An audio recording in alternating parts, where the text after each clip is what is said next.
Welcome back. So to start off our day, we headed over to Frosty Bar, which is one of two places that actually serve breakfast on the island. So if you're looking for a great place to find some breakfast, I would definitely check this place out. It was a really cool environment. You can see all of the open bar space. So in the evenings, it was definitely not enough space for you all to hang out. They do have like souvenirs that you can purchase here. So I would definitely check this place out if you're on the island. Next up, it was time for us to have our all-day work meeting, so we headed over to a place called Crow's Nest. Just a FYI, this place is members only, so someone in my party was a member here. We end up having lunch here. What I really liked about this space is how they had these different like kids areas, so if you wanted to just eat, the kids can still play and they won't be necessarily a bother. I had the fried chicken sandwich and fries. It was really good. After our meeting and lunch, we headed around the island to check out some of the other things they had to offer. And these are just some of the different tour options and extra activities or excursions, if you want to call them, that they had to offer. I didn't get a chance to do any of them, but I still wanted to show you all some of the activities that they do have as options. So definitely check some of those out. And if you go to the island and enjoy any of these activities, drop me a comment below and tell me how they were. Next up, it was time to head over to dinner.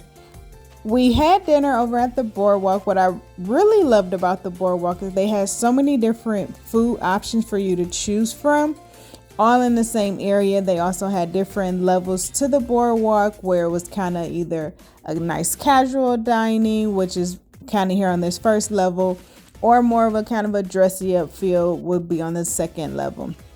So we actually went to the lobster place, and we were able to get a nice sized lobster, coleslaw, a dinner roll. It came with a brownie and some lobster bisque.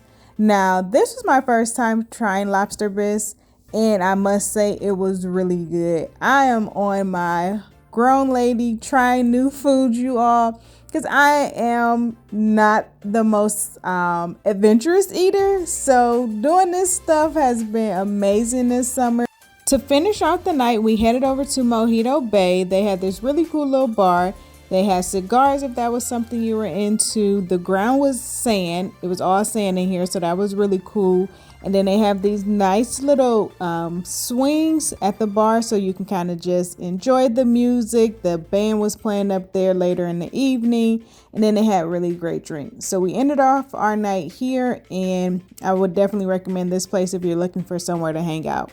So it's our last day here, and we headed over to Pasquales Cafe to have breakfast, and I had the hot mess sandwich. It was a pretty good sandwich overall. I think I would prefer Frosty's Bar over this location for breakfast, but let me know what you think is the better of the two. Next stop was Perry's Victory and International Peace Memorial Visitor Center. Lord, y'all, that was so much for me to say. But in this building, we were able to learn about the War of 1812, and I am not a big history buff person. That is just not my forte. But I didn't even know this war had took place. So this war was to gain control over Lake Erie. And so we were able to learn a little bit of information about that.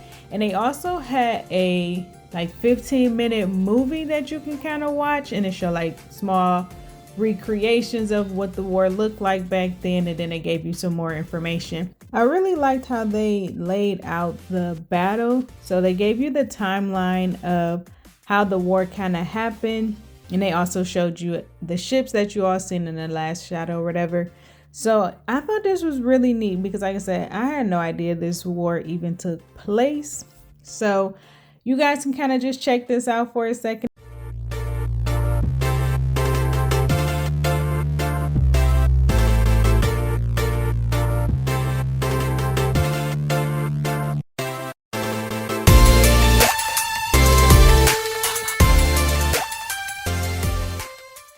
On to Perry Memorial. Here they laid to rest 3 Americans and 3 British officers who were killed during the war. So just their way to kind of honor them.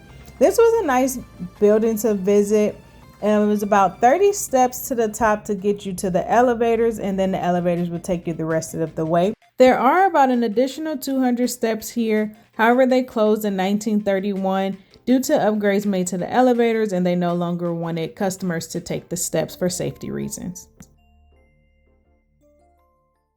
Welcome to Perry's Victory International Peace Memorial. The monument is 352 feet.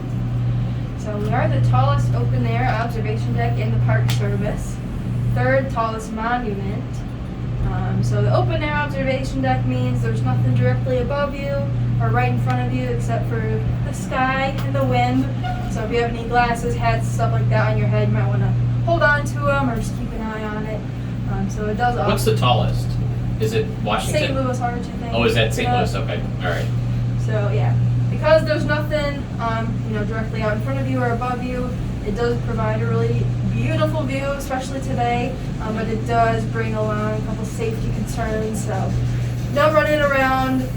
Take your time when you're up there. Don't put anything on the ledge that includes yourself. Keep both your feet flat on the deck.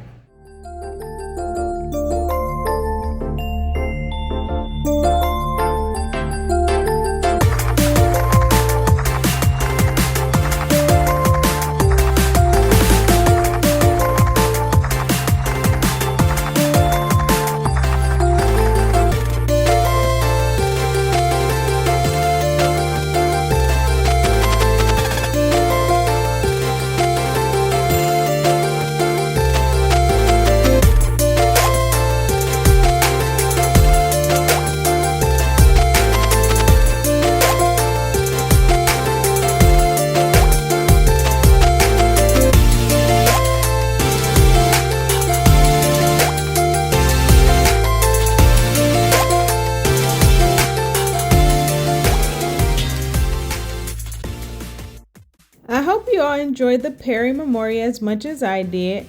So now it's time to go find us some food. But before we found us somewhere to eat, I came across this pretty cool carousel. Which makes it cool is that it's only one of 100 left in the US that actually still have wooden horses on their carousel. The name of the restaurant we found somewhere to eat was called Put-in Bay Brewery and Distillery. They do have really great barbecue chicken pizza. It might not look as appetizing, full disclosure, because it's a little burnt on the edges. However, that pizza was great.